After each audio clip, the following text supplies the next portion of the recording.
어떻게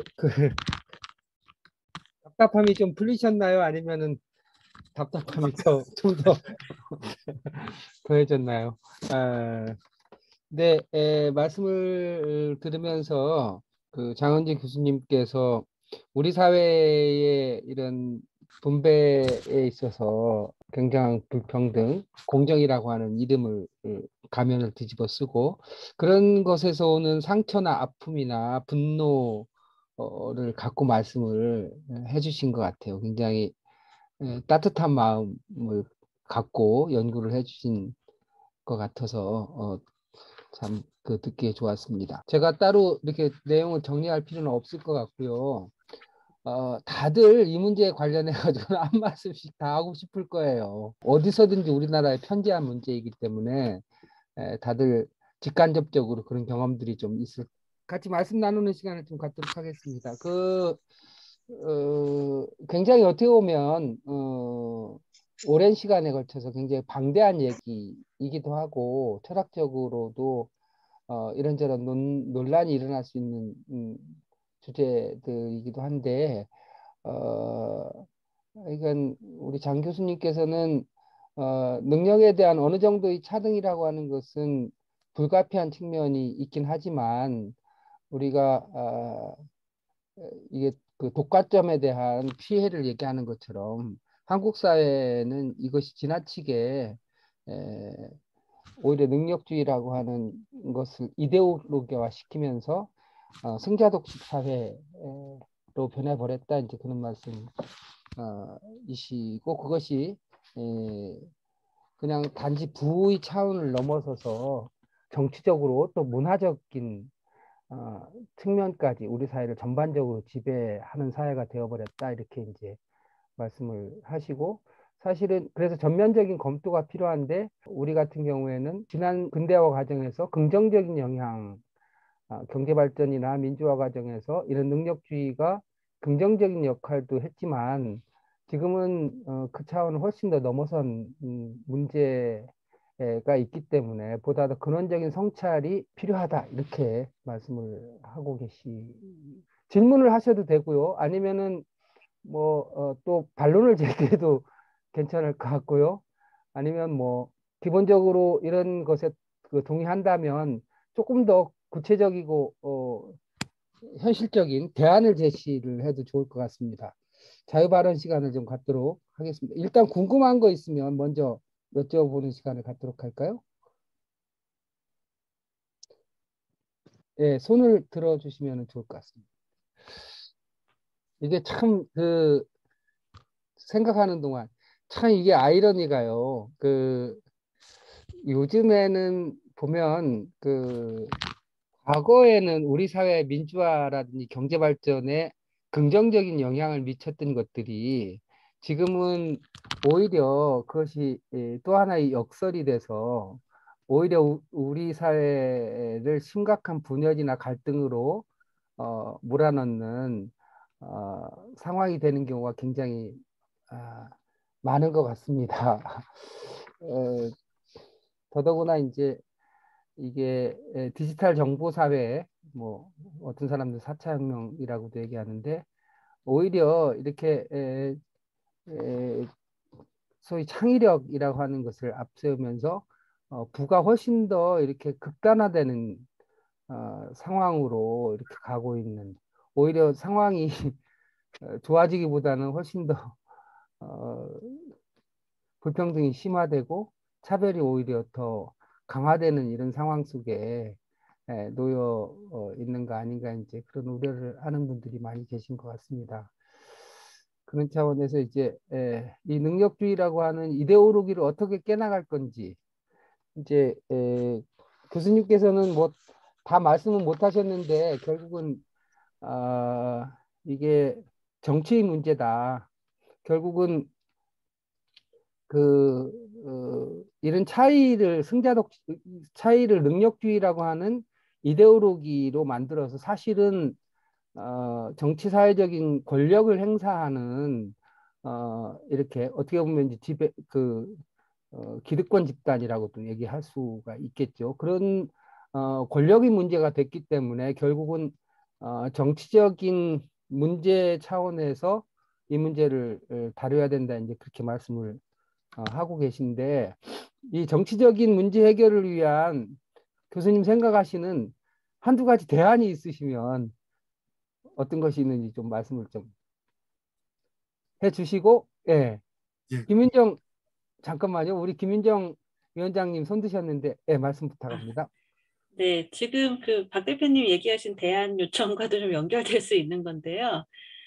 저는 이게 아까 뭐 포도밭 이야기나 이런 또 병원 이야기에서도 마찬가지고 이게 능력과 경쟁이라고 하는 거에서 저희가 더 앞서서 중요한 게 기준에 대한 설정이 많이 좀 생략되는 것 같다는 느낌을 들었어요. 물론 맥락이 더 통하면은 자연스럽게 기준에 대한 합의나 설정 이런 것들이 가능할 텐데 지금 전반적으로는 저희가 어떤 일을 다 결과론적으로 보거나 아니면 단편적으로 접하는 현실이다 보니까 이제 그 안에서 오히려 갈등적인 요소라던가 좀 그런 것들이 단순화돼서 처리되면서 그런 결정력이 힘 있는 사람들에게 더 많이 이제 주어질 수밖에 없는 그런 구조하고도 연결된다고 보거든요.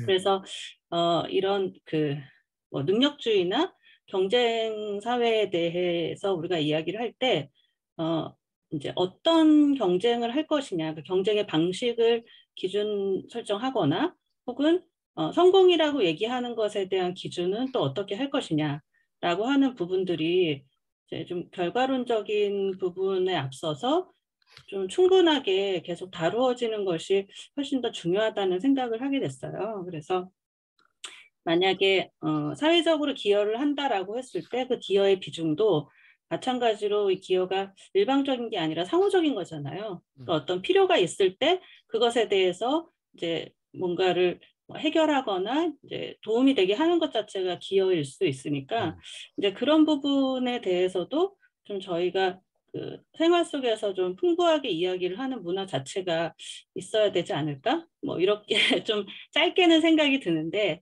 혹시 좀 이런 맥락에서 저희가 생활 정치를 이야기하기는 하지만 실제로 그게 잘 여력이 되지 않는 상황인데 저희가 현실적으로 뭔가 이런 대안에 대해서 해볼 수 있는 교수님께서 가지고 계신 네, 그런 네, 그동안의 고민이 있다면 얘기를 좀 해주시면 감사하겠습니다. 예.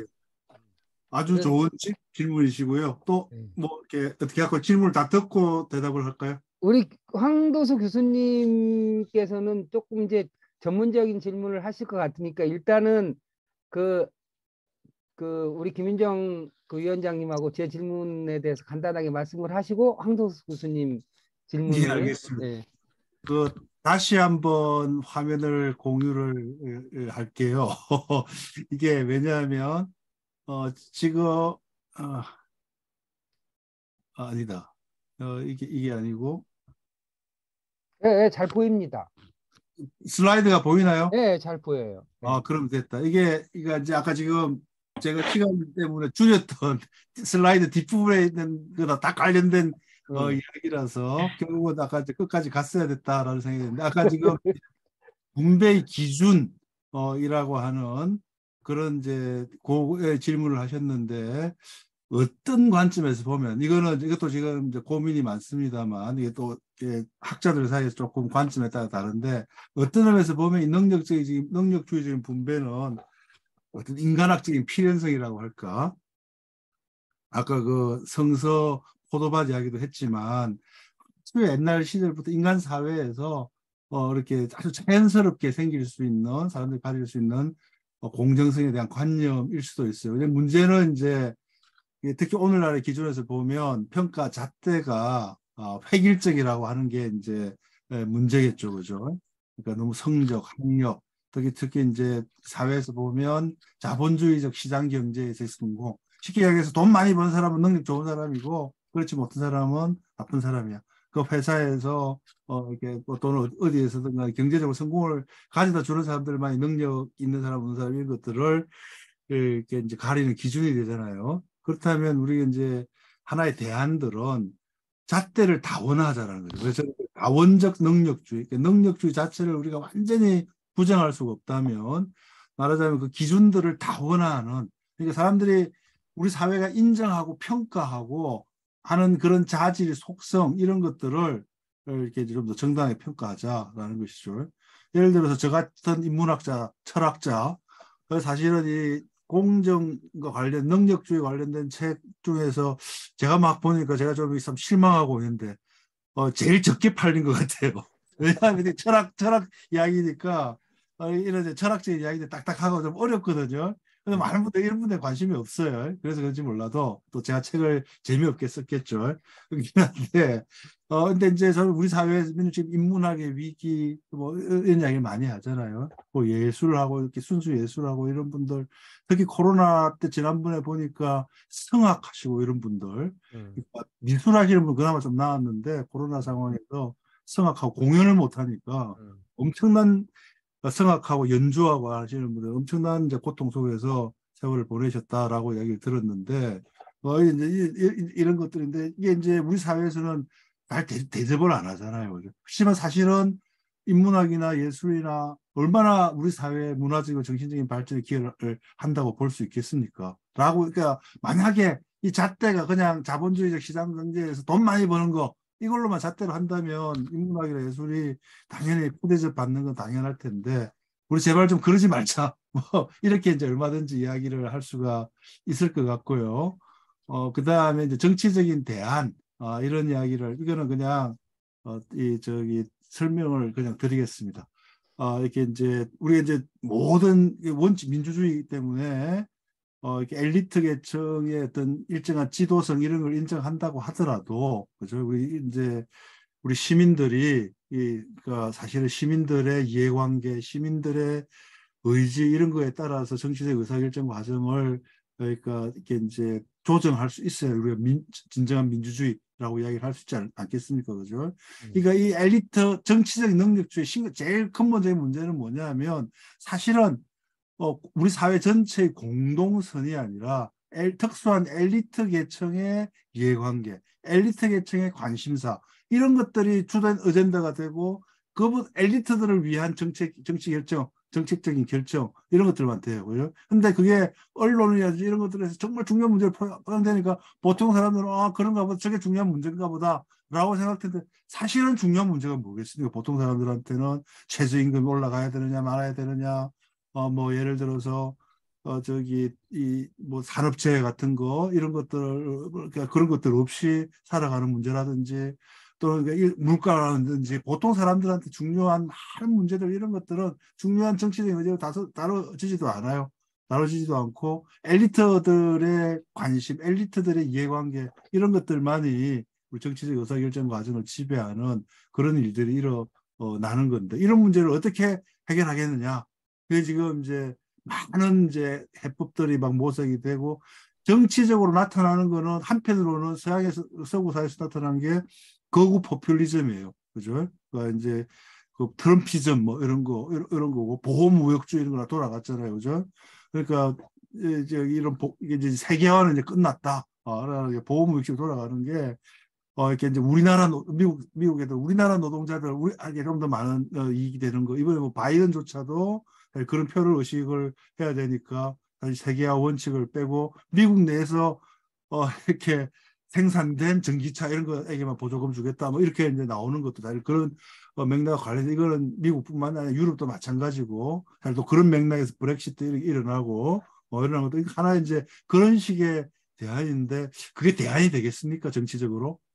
그 이제 이게 곤란하다면 그 이제 이민족을 자민족 우선을 하고 막 그 난민이라든지 이렇게 이제 이민족이라든지 이런 거 배타적인 관계 이런 거 맺으면서 이제 그 자기 폐쇄적인 민족주의 적인 대결의 시대로 되돌아가는 이런 모습을 보이는 거 이런 게 이제 대안이냐 이런 생각을 해볼 수 반대로 좌파 포퓰리즘 또 생각을 해볼 수 있습니다. 엘리트를 다 쫓아내고 이렇게 이제 그런 좌파 포퓰리즘 이런 것도 생각을 해볼 수 있지만 저는 그것도 이게 대안은 아닌 것 같고 저는 우리 민주공화적의 어떤 헌정적인 틀 이것을 출발하면서 이것이 아직 완전하게 이렇게 소진하지 못한 그런 어떤 민주적인 잠재력 이런 것들을 더 급진화하는 그런 걸 통해서 정치적인 능력주의와 싸워 나가야 된다.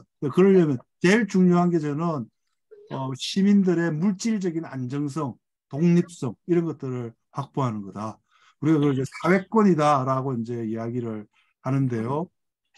아까 저희 채팅창에서 어느 선생님께서 장애인이 사실은 제일 많이 차별받는다라고 했는데 사실은 이 능력주의에서 장애인이 우리가 이름도 장애인으로 부르긴 하지만 그렇게 이게 결국은 장애인은 결국 사회적인 생산이나 기여에 이렇게 별다른 도움을 못 준다.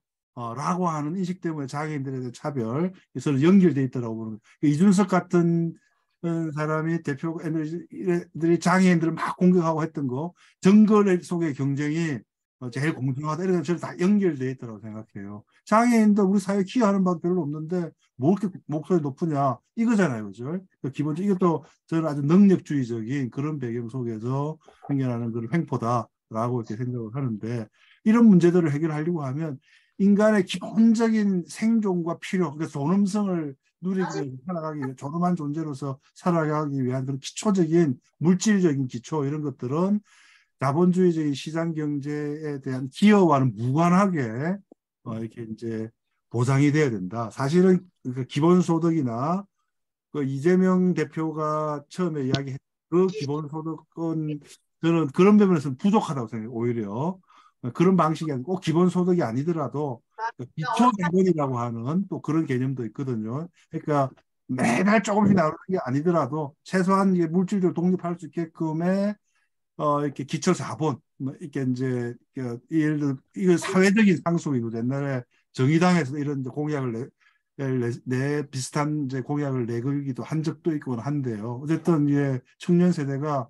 대학을 졸업하거나 대학에 청년이 되면 성인이 되면 일정한 기본 자본을 가지고 사회 나가서 그걸 가지고 뭐 예를 들어 한 국가에서 지금 영국 같은 데서 그 노동당 정부 시절에 했던 걸 보면 애가 태어나면 일정 액수를 이렇게 부모도 적립하고 국가도 같이 적립하는 거예요. 그래서 이 돈을 성인이 되면 목돈이 돼가지고 그 돈을 가지고 등록금을 내든 자기 사업을 하든 세계 여행을 하든 쓸 수 있게 만드는 그런 식의 이제 이렇게 실험된 적도 있고 다양한 이제 제안들이 있는데 그러니까 구체적인 그 안들은 기본소득이나 기초자본에 대해서 그걸 좀 더 고민을 해봐야 되지만 실험 방식은 원칙적으로 아까 장애 문제를 포함해서 모든 시민들의 최소한의 어떤 인간적인 삶을 위한 물질적인 독립성과 안정성 이런 것들을 보장해주는 이것이 없으면 저는 우리 민주주의 위기도 극복할 수 없다 이렇게 이제 생각을 하고요. 저는 또 제가 이제 개인적으로 이렇게 이제 주장을 하는 것 중에 하나는 시민의회라는 건데 이렇게 보통의 시민들이 더 많이 정치적 의사결정에 영향을 끼칠 수 있는 그런 체제로서 우리 시민의회라는 건데 이거는 추첨을 통해 가지고 우리 옛날에 그 공론화위원회 그 원자력 고리 6호기, 5, 6호기 원자력 발전을 재개할 것이냐 말 것이냐가 문재인 정부 초기에 아주 초보적인 형태로 그러니까 이제 도입했던 공론화위원회가 이런 게 있었잖아요. 그죠? 전국의 시민들 중에 무작위로 추첨을 통해 가지고 일정한 수를 뽑아서 이분들에게 아주 특히 이제 정치적인 갈등, 여야 갈등 첨예한 거. 우리 지난 문재인 정부에서 이 선거법 개정안 얼마나 날 쳤습니까? 그죠? 막 그 패스트 트랙 하니 많이 패스트 트랙 했죠. 그죠? 뭐 준전동형 뭐 이런 거 정치인들 중이 제 머리 못 깎아요. 그죠? 그러니까 이런 거 예를 들어 시민의회에 맡겨가지고 시민의회에서 합리적인 그런 걸 해서 그러니까 이제 일단 시민의회가 결정은 못하더라도 안을 심의하고 그래서 합리적인 안을 이렇게 만들어내서 그것들 중에서 정치인들이 최종적인 결정을 한다든가 뭐 국민투표에 붙여도 좋고 이렇게 해서 저는 어쨌든 정치인들 좁은 의미의 정치 과정을 넘어서서 보통의 시민들이 더 많이 우리 사회 의사결정 과정에 참여하는 그런 그러니까 이제 제도적인 모색들을 해야 된다. 그리고 무엇보다 중요한 거는 자치, 분권 이런 거예요. 이게 중앙 집중화가 되면 될수록 엘리트들의 영향이 제일 크죠. 우리는 지금 한국은 엄청나게 고도로 중앙 집중화된 사회잖아요. 서울 중심 뭐 이게 세계에서 최고거든요. 일본보다 더 심하거든요. 우리나라가. 그러니까 이게 고도로 중앙 집중화된 사회인데 이거는 그만큼 엘리트들에게 놀아날 가능성이 큰 사회예요. 왜냐하면 그 중앙만 딱 장악하고 있으면 엘리트들이 그 사회 모든 것들을 다 장악하는 그런 일들이 생기기 때문에 가능하면 분권을 해야 돼요. 분권을 해서 많은 이렇게 이제 하고, 그리고 자치들을 많이, 그래서 지역 사회 일들은 지역 사회, 더 많이 지역 사회의 차원에서 그 문제들을 결정하고 선택하고 이렇게 하고, 더 많은 이제 시민들이 이렇게 이제 거기서 참여를 하면 설사 엘리트들이 어느 정도 불가피하게 뭐 대통령, 국회의원 이런 쪽에서 중앙 관료들이 역할을 한다고 하더라도 이 지역 사회에서의 분권 속에서 더 많은 권한을 보통의 시민들이 평범한 평민들이 말하자면 가지고 있기 때문에 그런 엘리트 지배 체제를 완화시킬 수 있다. 그렇게 생각을 합니다. 네. 예. 예, 황도수 교수님 그 질문 예, 말씀. 질문 드리겠습니다. 지금 보니까 그 능력주의를 이제 많이 비판하시는데요. 비판하시면서 대안으로서 이제 민주주의를 말씀하시는데 능력주의하고 민주주의하고 대응되는 건 아니죠. 대비되는 개념은 아니라고 본다고요. 그러니까 능력주의를 하면서 그 다음에 민주주의가 동시에 가능한 건데 지금 네. 능력주의가 잘못됐으니까 민주주의를 가자는 생각은 제가 볼 땐 그 부분을 한번 좀 생각해 보시고요. 몇 가지 질문이 이제 계속 나올 텐데 그 능력주의 개념을 시장주의하고 지금 혼동하시는 건지 그거 관계가 어떻게 되시는지 사실은 우리 헌법에 보게 되면은 교육의 권리와 관련해 가지고 모든 국민은 능력에 따라 균등하게 교육을 받을 권리를 가진다 이렇게 쓰인단 말이에요. 우리 헌법에 능력이란 말을 갖다가 왜 교육에서 썼을까? 그 이유는 있어요. 각자 이제 개인들이 중요하고 각자가 인간으로서의 존엄과 가치를 가지니까 혈통이나 세습에 의하지 말고 각자의 능력에 따라서 그 능력을 기준으로 균등하게 교육을 하자 이런 생각이고 그거에 따라서 이제 능력주의를 이제 구성하자는 그런 생각이 헌법에 깔려 있는 거고요. 공정하게 경쟁하자는 개념일 때 그 경쟁의 기준이 신분이나 혈통이 아니고 돈이 기준이 아니고 개인의 능력을 가지고서 우리 기준으로 해서 우리가 살아가자라는 게 내가 볼 때는 기본적인 생각이라서 그런 의미에서 볼 때 능력주의가 과연 지금 이제 말씀하셨듯이 이제 단순한 이제 문제점으로 봐야 되느냐, 그것을 배제하고 민주주의로만 가야 되느냐 하는 거에 대해서 일단은 그거 자체가 서로 배제하는 개념인지에 관해서 내가 첫 번째 질문을 드린 거고요. 그 다음에 이제 능력주의에 가니까 승자독식으로 간다 이렇게 말씀하셨는데 그게 능력주의에서만 생기는 문제냐는 거예요. 혈통주의로 간다든지 세습으로 간다 했을 때 승자독식은 더 심하지 않겠어요? 그러니까 능력주의니까 승자독식이 생겼고 그 다음에 이렇게 간다는 그 논리 자체가 좀 문제가 있는 거 아닌가.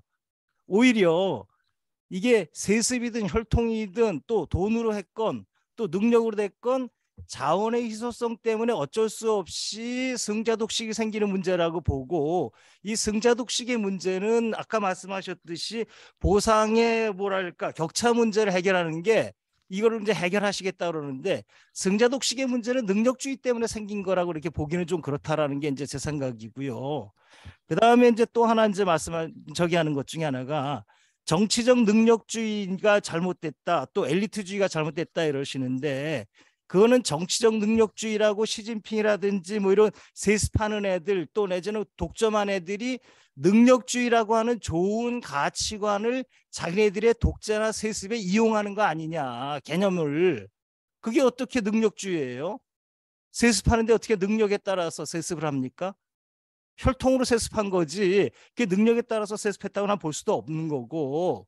그러니까 정치적 능력주의라고 말할 때 그때의 능력주의의 개념은 그들이 쓰는 현혹하기 위한 국민을 현혹하기 위한 착각시키기 위한 도구일 뿐이지 그거 자체를 능력주의라고 딱 받아들이기 시작하면은 개념상 좀 문제가 있는 거 아니냐 하는 거고. 엘리트주의도 마찬가지. 엘리트주의가 곧 능력주의라고 인식되는데 이때 엘리트 개념은 두 개념이 있는데 하나는 뭐냐면은 능력에 따라 엘리트가 된 사람을 엘리트라 볼 수도 있고 일정하게 고위직에 있는 사람들을 엘리트라고 볼 수도 있단 말이에요. 그럼 자리에 따라서 엘리트 개념을 형성했느냐 아니면 능력에 따라서 엘리트 개념을 형성했느냐에 따라서 엘리트주의의 개념이 완전히 달라진단 말이에요.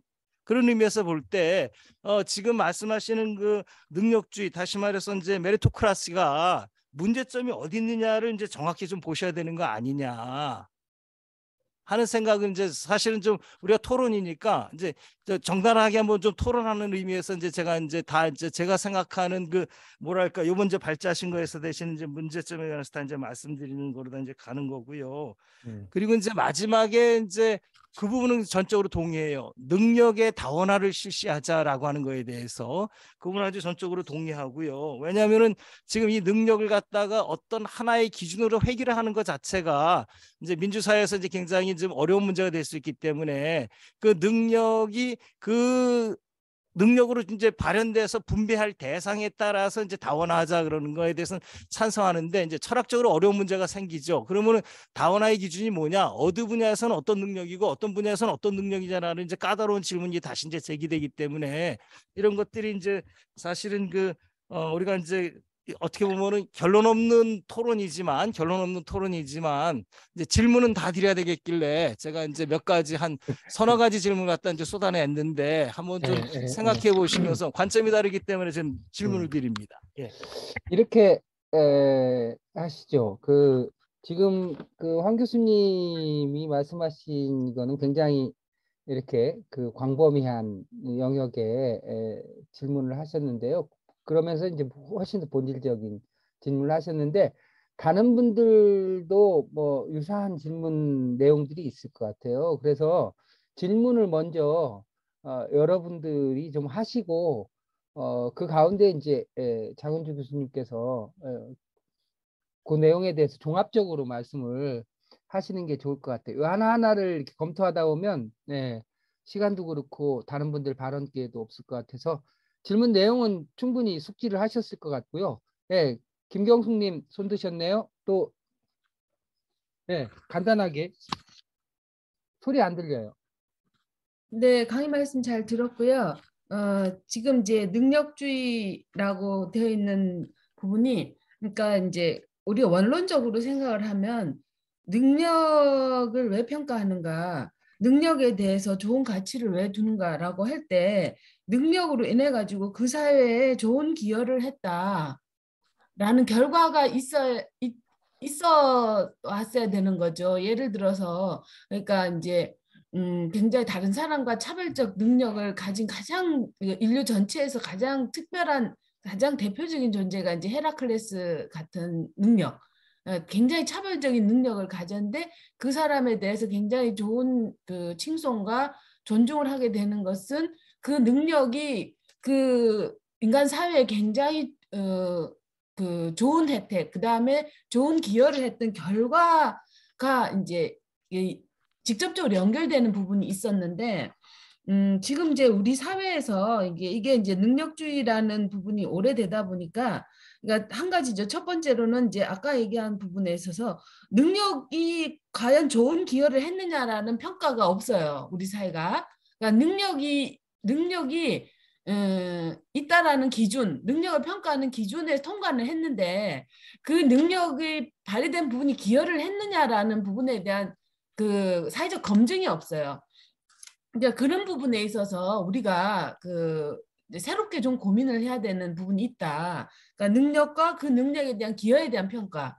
그 다음에 또 하나는 이제 과연 지금 현재 능력주의의 능력의 기준은 사실 엄밀하게 말하면 뭐 이과는 잘 모르겠는데요. 우리 사회가 이제 문과 중심 사회고 사회 중요한 사회 지도층이라든가 사회 권력을 가지고 있는 층의 거의 뭐 8, 90%가 이제 문과 인문계 쪽에 있는 사람들인데 사실 엄밀히 말하면 그 사람들의 능력의 핵심은 암기력 아니에요? 그러니까 암기력이 굉장히 좋기 때문에 변호사가 된 거고, 암기력이 굉장히 좋기 때문에 교수가 된 거고, 암기력이 굉장히 좋기 때문에 행정고시 볼 때 기재부 가는 거고, 사실 이 암기력이 좋은 것이 사실 능력과 관련이 있느냐? 저는 관련이 없다고 봐요. 암기력이 좋다는 것이 그 사람이 그 암기력으로 채운 내용을 그 사회에 정확하게 이해하는 것과 무관한 건데 우리 사회가 이렇게 암기력 중심의 능력 평가로 아주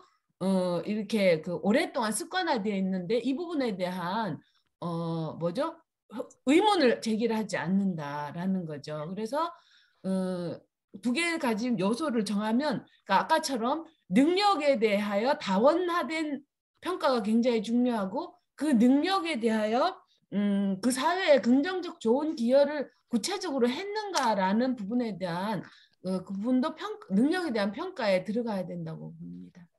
네, 의견이네요. 네, 네. 능력과 기여에 대한 관계에 대해서 이렇게 사회적인 논의가 필요하다. 이 정도로 말씀을 드릴 수 있을 것 같고. 네, 어, 또 말씀하실 분이 계시면 손을 들어서 말씀을 해주시고요. 네. 일단 그러면 예, 교수님 예, 능력주의와 민주주의 이제 그 포괄적으로 보면 능력주의와 민주주의 또 능력주의와 시장주의에 관한 질문을 황두수 교수님께서 핵심적으로 해주셨는데 그것과 관련해서 좀 말씀을 좀 일단 예, 예. 일단 너무 좋은 질문들, 사실은 또 근본적으로 우리가 고민해야 되는 그런 질문들을 잘 해주셔가지고 너무 고맙다. 이런 말씀을 드리고 생각거리를 많이 주시니까 너무 좋은 것 같습니다. 근데 우선 이렇게 능력주의와 민주주의를 별개의 것으로 봐야 돼. 맞습니다. 그게 같은 차원의 것은 아니고, 근데 아까 말씀드렸습니다만, 그 21세기 자본, 우리 토마 피케티 같은 분이 이렇게 능력주의가 근대 민주주의의 토대다. 이렇게 이게 서로 이제 개념적으로 다른 거죠. 뭐 이렇게 작용하는 원리도 다른 거고 초점도 다르고 그렇지만 이제 서로 연결되어서 발전. 제가 아까 능력주의는 메이드 인 차이나였고 2000년 전부터 중국에서 발전했던 건데 이제 이 서로 다른 차원의 것이긴 하지만 이게 연결되었다. 근데 초창기에 능력주의가 이게 이제 이렇게 자본주의적인 이제 민주주의죠. 자본주의와 민주주의 근대성이 같이 가면서 그 속에서 민주주의 상당히 이 민주적 평등주의 이런 것들을 확산시키는데 중요한 역할을 했다. 그래서 이제 민주주의 토대다라고 하는 이렇게 이 인식이 나오는 거고요. 그런 맥락에서 우리 헌법에 이게 이제 누구든지 능력에 따라서 이렇게 교육받을 권리 이런 것들을 했는데 이거에 대해서도 사실 이런 거죠. 사실은 기본적으로 대학 교육을 아무나 받을 수 있는 게 아니기 때문에 대학 교육을 받을 수 있는 사람은 대학 교육을 받아야 된다. 이런 이야기지. 근데 그런 의미에서는 아주 기본적인 그런 능력주의를 표현하고 있다. 하지만 이게 이제 지금 우리는 그런 수준을 넘어서서 이렇게 이제 그렇다고 해서 지금 우리 헌법이 주장하는 것이 대졸자하고 고졸자에게 한국처럼 그렇게 많은 격차를 줘라. 이건 아니거든요. 지금 그 차원에서 저는 이제 문제를 제기를 하는 겁니다. 그리고 능력주의하고 시장경제, 자본주의를 그걸 자꾸 같은 맥락에서 그러는데 아까도 말씀드렸지만 개념적으로나 원리적으로 같은 게 아니죠. 자본주의가 시장 경제가 없던 중국 사회에서 조선시대에도 능력주의가 있었기 때문에 근데 이제 이게 지금 현대 자본주의 사회를 배경으로 지금 이제 제가 거기에 초점을 둬서 이야기를 하기 때문에 그런 건데 문제는 이것이 능력주의가 이데올로기다라고 하는 이야기는 이거는 이제 그러니까 우리 이데올로기라고 하는 게 부정적인 의미로 이제 많이 쓰잖아요. 허위의식 원래 이제 막스 이런 데서 허위의식 이렇게 쓰였지만 사실은 현실을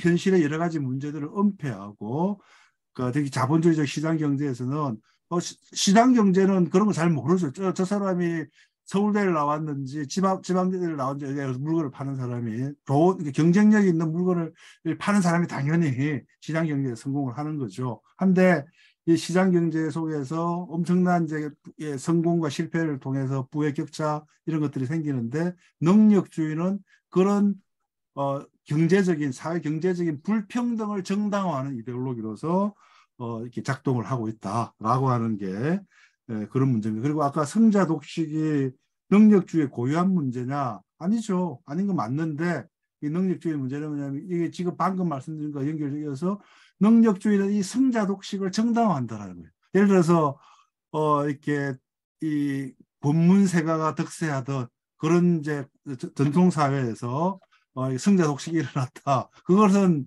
그냥 힘 있는 놈이니까 우리는 벼슬아치들이 우리는 귀족이고 우리는 양반이고 이러니까 우리가 다 가져가는 거야. 이게 정당화가 아닌 거죠, 그죠? 능력주의인데 그러니까 그런 관계가 신분제 사회가 아닌데도 불구하고 생겨나는 그런 사회 경제적인 불평등, 특히 시장 경제를 통해서 생겨나는 사회 경제적인 불평등을 정당화한다라고 하는 그런 이제 문제입니다. 그러니까 자원의 희소성에 따라서 분배가 성패가 달라지 어느 정도 이렇게 이제 이기는 사람들을 많이 가져가고 지는 사람들이 생길 수 있고 승자 독식도 생겨날 수 있지만 여기서 문제는 그 격차가 너무도 현저한 그런 것이고 그것을 정의롭다, 바람직하다고 정당화하는 것은 다른 차원의 문제다라고 생각을 하고 아까 중국에 대해서 중국이 세습체제지 중국은 이제 북한하고는 좀 다른데요. 그러니까 어쨌든 아까 태자당 이야기를 했습니다만 근데 이제 시진핑 말고 다른 이제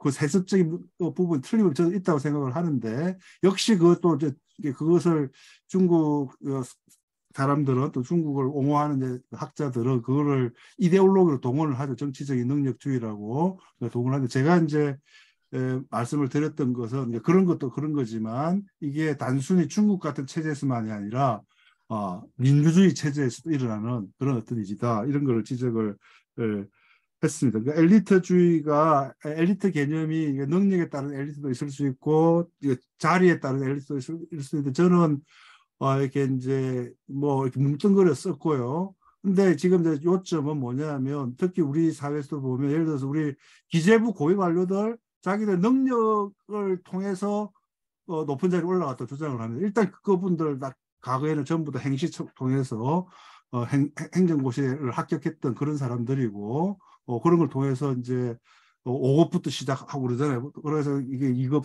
1급, 2급까지 1급은 장관인가요? 2급 정도까지 막 대부분 이상 고위직으로 올라갔던 그런 사람들이고 그래서 여기서 이렇게 적어도 우리 현실에서는 그 두 가지를 그렇게 나누어 가지고 그러니까 아까 권문세가 집에서 세습이 되던 그런 세상에서는 그러니까 이제 능력이 없어도 부모 잘 만나가지고 엘리트 지위가 세습되겠지만 적어도 근대 이후 민주주의 사회에서 정당화 논리는 그런 지위를 통한 이제 세습 이런 것들은 현실에서는 있지만 그것이 쉽게 정당화되기는 힘든 그런 것 아니냐 이런 생각이 들고 이렇게 이제 그 능력의 다원화를 동의를 하시면서 다양한 문화에서 이제 영역에서의 능력 기준 이런 것들을 명확히 해야 된다라고 했는데 저도 기본적으로 이렇게 이제 생각을 그런 제안에 동의를 하고요. 근데 다만 이제 이 다원적 능력주의 이런 이야기를 했을 때는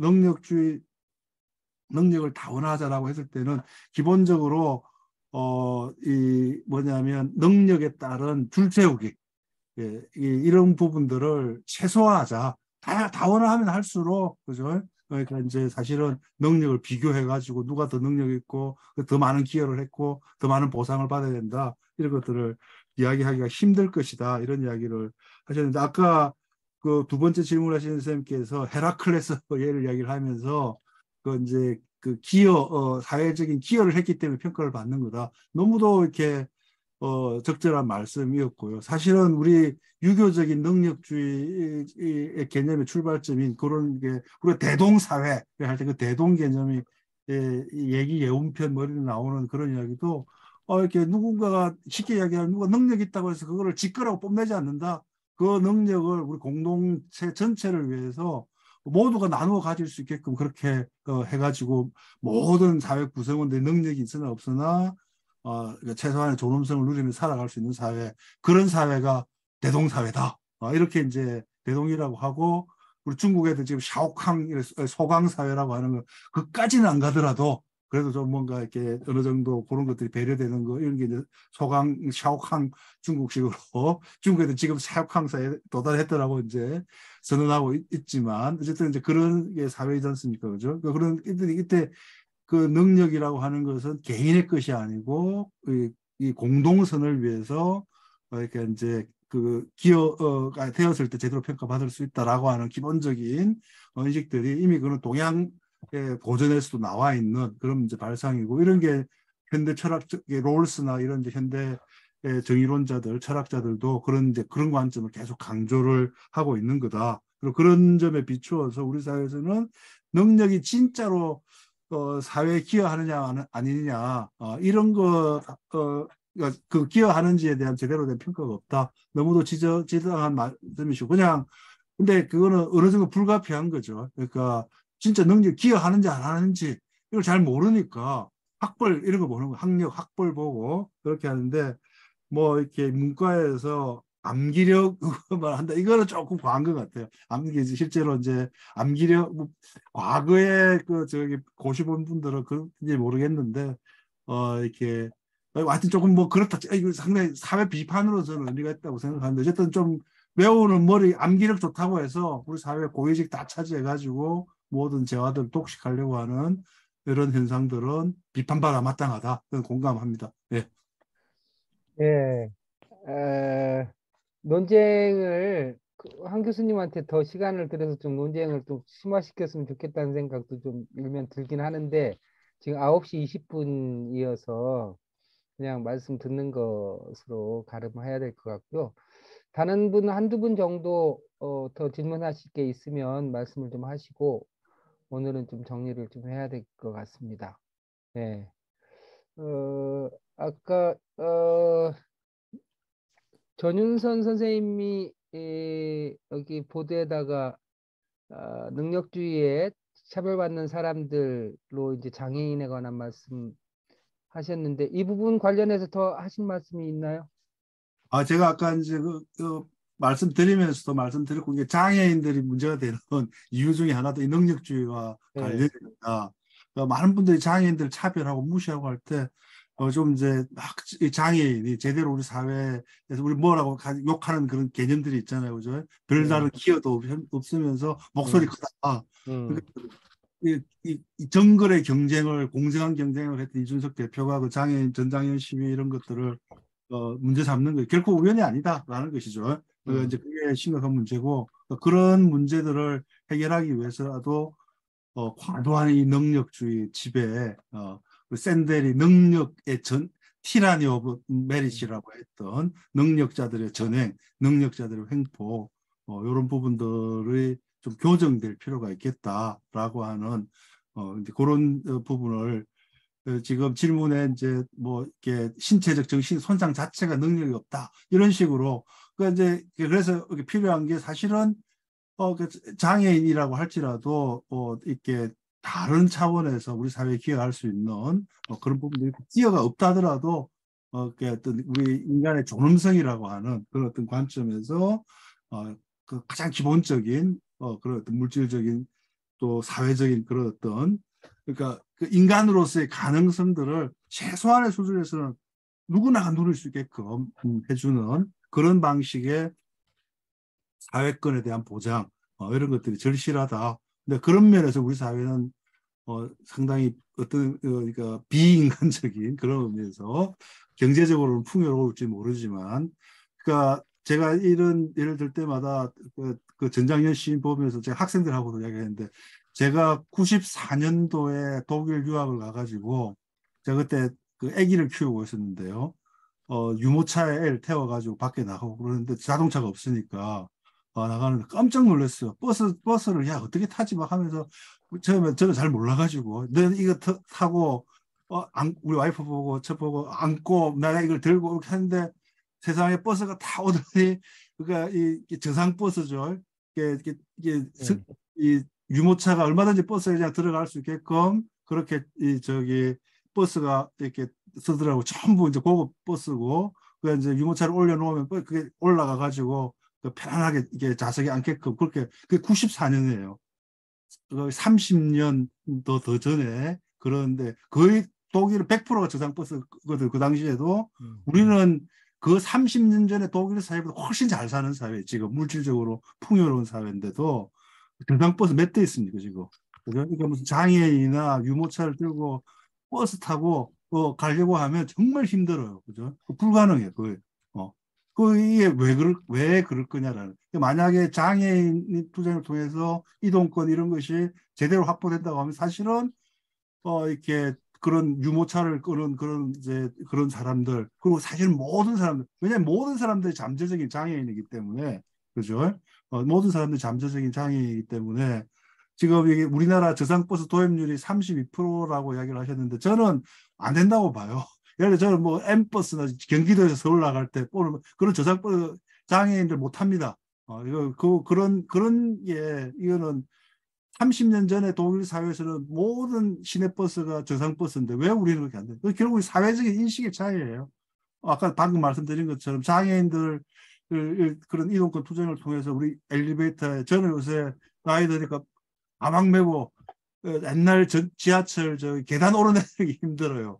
엘리베이터 이런 거 있으면 너무 좋아요. 그래서 이제 무릎이 안 아프거든요.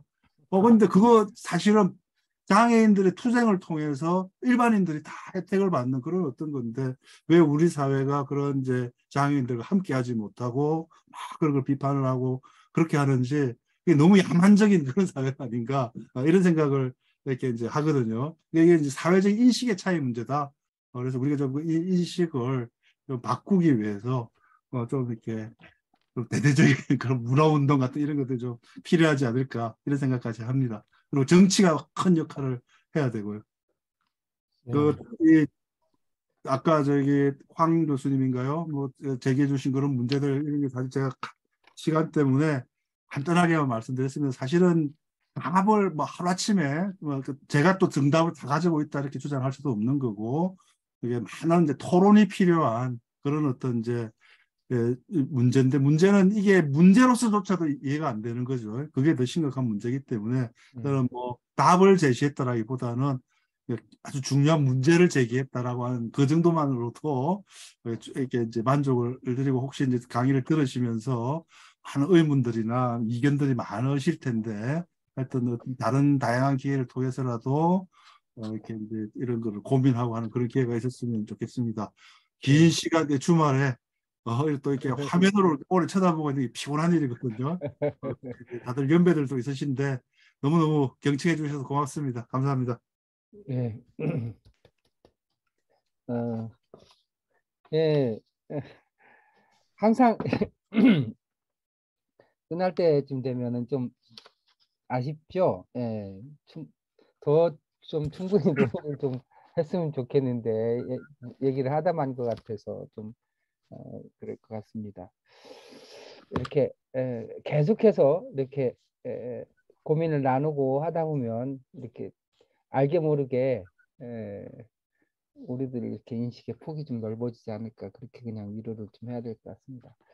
그 교수님 말씀이나 이렇게 교수님 쓰신 책이나 이제 논문을 보면 핵심적으로 가장 바닥에는 인간의 존엄성에 관한 생각이 가장 바닥에 있으신 것 같고, 그다음에 사회적으로는 이 다원적 가치, 다원적 능력주의라고 할 수도 있고, 다원적 가치에 대한 인정, 그리고 이제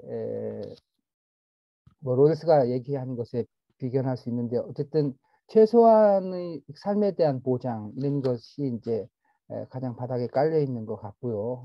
그리고 이제 이런 것이 지금은 하나의 이데올로기, 능력주의가 이데올로기화돼서 새로운 지배 체제를 구축하는 단계까지 이제 가 있다 이렇게 보시면서 이것을 극복하기 위해서는 몇 가지 아까 대안으로 말씀하신 것처럼 뭐 기본소득이라든가 뭐 그런 기본 자산, 그다음에 이제 정치적으로는 뭐 시민회의라든지 분권 자치 같은 것을 말씀을 하신 것 같아요. 그래서 그런 정치 경제적인 일종의 이제 담론 투쟁이 필요하다는 의미이신 것 같고, 또한 이 상황에 대해서 보다 더 예민함을 포착할 수 있는 인식의 전환 같은 것도 동시에 필요하다 이렇게 말씀을 하신 것 같습니다.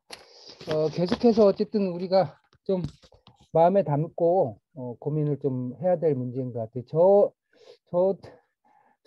저는 이제 영국에 제가 이제 몇 년 동안 살았었는데 그 제 실험실에 있는 교수가 굉장히 유명한 사람이었어요. 세계적인 석학이었는데 그 사람은 시간당 강의료가 당시에 9파운드였었어요. 근데 우리 실험실에 청소하는 연세가 좀 많으신 할머님이 계셨는데 그분은 6파운드를 받았어요. 그 교수는 시간당 9파운드를 받고 이 할머니는 6파운드를 받았어요. 근데 영국이 당시 그 유럽에서는 제일 후진 복지국가였었음에도 불구하고 근데 일하는 시간이 그 할머니가 더 많기 때문에 아마 네트로 치면은 비슷하거나 뭐 역전될 수도 있는 거죠. 저도 그래서 굉장히 의아하게 생각한 적이 있었죠. 그런데 우리는 여러분 경복궁이나 궁에 가면 고품계석 보잖아요. 이렇게 근정전 앞에 이렇게 고품계 일품. 근데 그 고품계가 공무원 고품하고 유사하지 않아요? 그, 그 후봉 따지는 것도 그렇고 모든 것은 발견으로부터 시작된다고 생각합니다.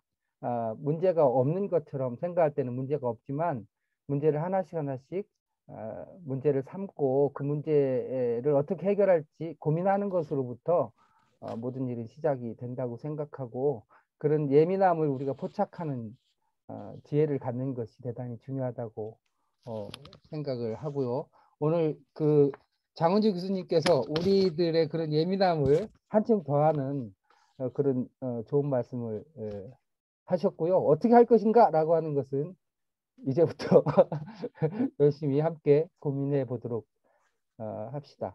네, 이렇게 해서 오늘 능력주의와 공정의 배신에 관한 강의는 장은주 교수님께 큰 박수를 드림과 함께 마치도록 하고 광고를 광고부터 하고 그러면 광고는 예, 올라갔습니다. 공론장 설계와 갈등조정학교가 심화교육이 12월 1일부터 2일까지 진행이 됩니다. 지금 현재 한 10군데 정도에서 기초교육, 여기 우리 장인정 위원장님 계신데 춘천을 비롯해서 뭐 광주, 대구, 당진, 이제 이번 달에는 인천 쭉 해가 쭉 지역에서 그 기본교육 과정을 이틀 동안 가졌잖아요.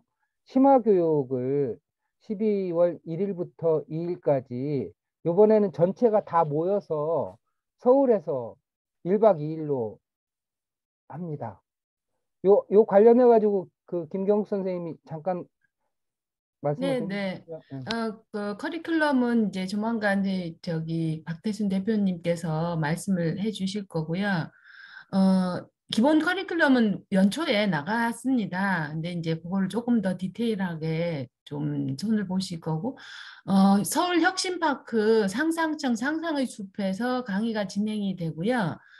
넓고 쾌적합니다. 또한 저희가 이제 지방에서 오셔서 그날 수업은 이제 아침에서 10시에서 시작해서 첫날 이제 6시 특강도 있습니다. 그 서울 혁신파크에서 제공하는 재밌는 특강이 끝에 1시간 더 있고요. 그래서 6시까지 하는데 지방에 오신 분들 돌아가시기 힘드시잖아요. 그래서 저희가 서울 혁신파크에 연수동이 있습니다. 연수동이 서울 혁신파크에서 이제 사용을 허가를 해가지고 아주 좋습니다. 쾌적하고요.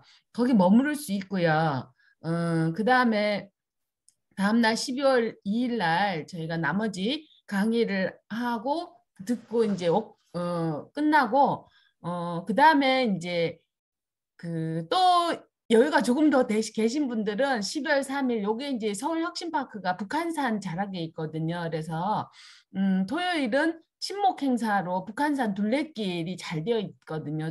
둘레길 산책하고 제가 이제 청와대 관람은 20명 단체 관람 신청을 해놨습니다. 12시에. 그래서 청와대 개방이 됐는데 못 보신 분들 이어서 이렇게 같이 볼 수 있는 거 이제 3일까지 시간이 되신 분들은 연수동에 머무를 수 있어요.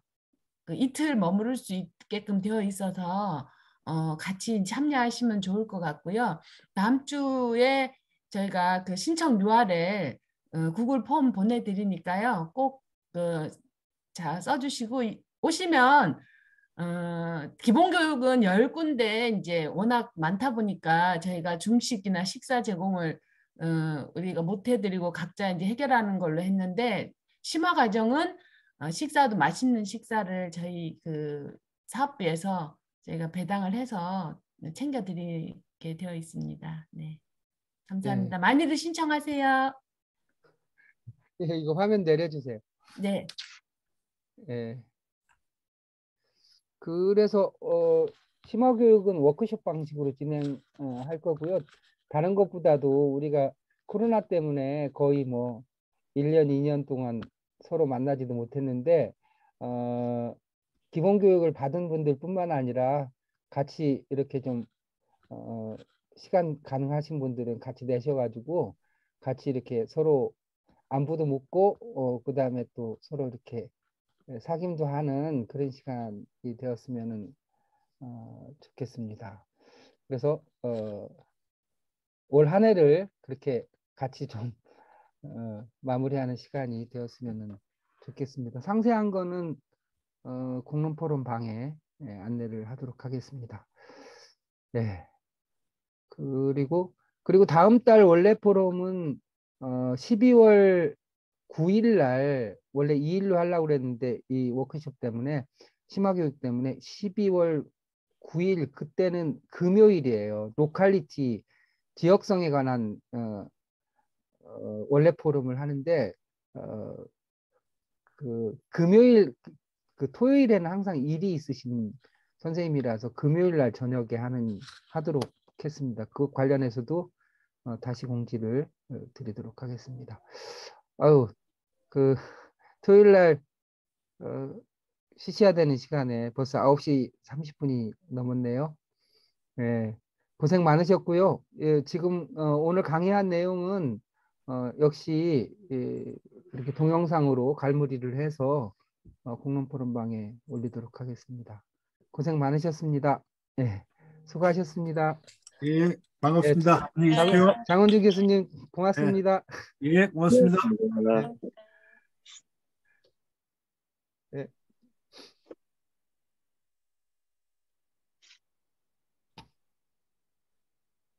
네, 수고하셨습니다. 수고했습니다. 우리 이동준 선생님은 또 며칠 있다 또 봐야 되겠네. 이재갑 의원님 자주 좀 수고했어요. 봬요. 예, 고맙습니다. 예, 수고하세요. 예. 박태진 대표님 11일 날 오시면 됩니다. 11일 날 금요일 날 저녁에 금요일 저녁 오셔서 주무시고 예, 토요일 그렇게 아침에. 그럽시다. 예, 그래요. 네. 예.